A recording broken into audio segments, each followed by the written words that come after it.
My name is Nicholas. I am a trained architect. I come from a background of architects. Both my parents are architects.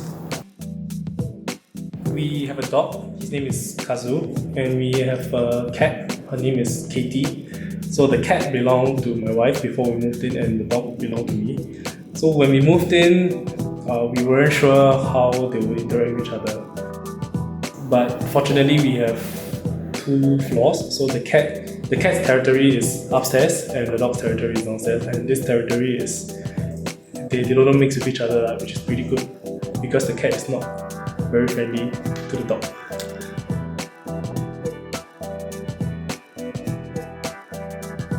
The concept came to us pretty quickly once we saw the space. It really suited the kind of double volume loft, New York loft kind of style.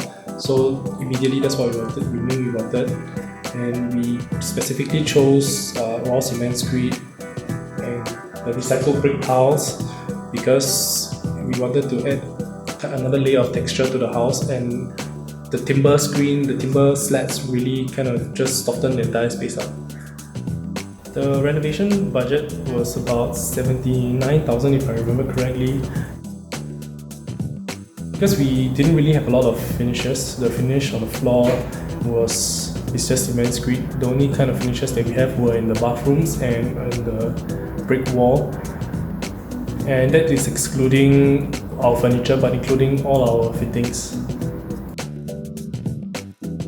For our spare guest room, we didn't want to do a wall and a fixed door because we wanted to be able to open up this entire sliding door so that it kind of combines the space of the guest room and the living room, so that if there are guests, it can be kind of a spillover area. They can hang out in our guest room as well. My favorite artwork in the house is definitely the painting that my mom did.